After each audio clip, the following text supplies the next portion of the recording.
The Hudson River helicopter tragedy claimed 6 lives, a family from Spain and a pilot. The 36-year-old who was at the controls was Shawn Johnson, a Navy veteran and an experienced pilot. His funeral services still being planned. In the meantime, we're learning more about him from his friends and mentors, including our next guest, Ty Smith, who joins us this morning to share more about Shawn's life and the legacy that he leaves behind. Ty, we know that you're still trying to process this.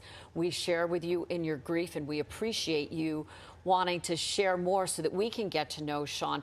Talk a little bit about this. When was the last time you spoke with him prior to the accident? Good morning. Thanks so much for having me on. The last time I spoke with Shawn prior to the accident was within the last 30 days of me receiving the news. We were exchanging text messages, as we often did, just to check in on one another and make sure that we were okay.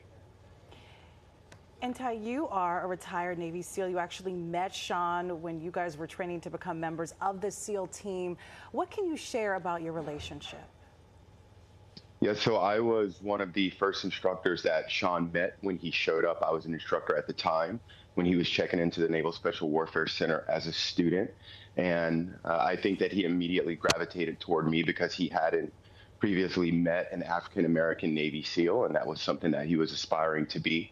And unfortunately, he didn't complete the training, but we loved him, he loved us, and so he always stayed in touch with us. And over time, I became one of his mentors, and he became a really close friend of mine. And when he decided that he was going to transition out of the Navy and pursue the dream of becoming a helicopter pilot, we were all really excited for him. And I can still remember him calling me the day that he completed his training. He was very excited, and I was just extremely proud of what my friend had accomplished. You know, the Brotherhood of the Navy SEALs is an incredible one, and the candidates that school attracts are the absolute best of the best. Talk about that and Shawn's record as a pilot. He'd been a pilot for coming up on 2 years now. He recorded nearly 800 hours of flight time. Talk about how that reflects in his personality and what he brought into that space. Absolutely. Shawn was a United States Navy sailor, so he was squared away in everything he did. He gave 110%.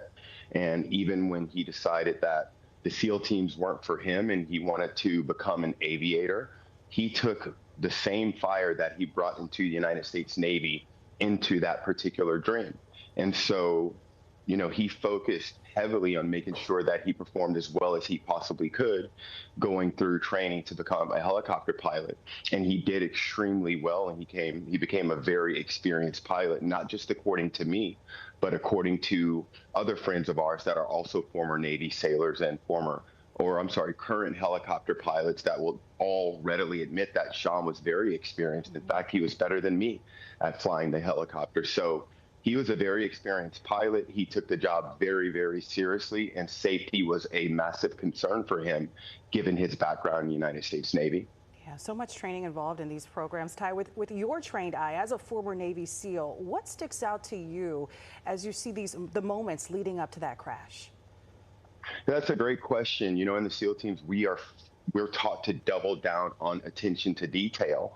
And the first thing that I noticed was that the rotor appeared to come right off the top of that aircraft, and the aircraft immediately started descending to the ground, or it ended up impacting in the Hudson River. And so having conversations with other friends that are helicopter pilots, even from those gentlemen, it doesn't make any sense that the helicopter would actually descend that way.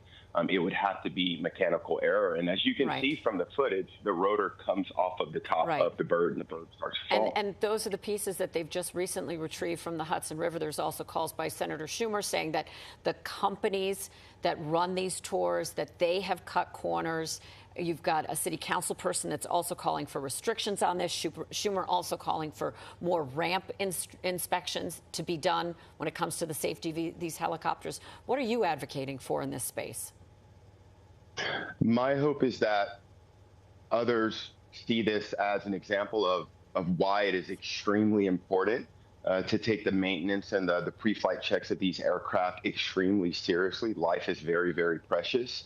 Unfortunately, we learned this lesson the hard way with the death of my good friend, but I hope that other companies learn from this and take that maintenance a lot more seriously so it doesn't happen again in the future. Right, Ty Smith, we certainly wish you peace and comfort during this time, and thank you so much for sharing the memories with Shawn with us this morning. Thank you. Thank you for having me.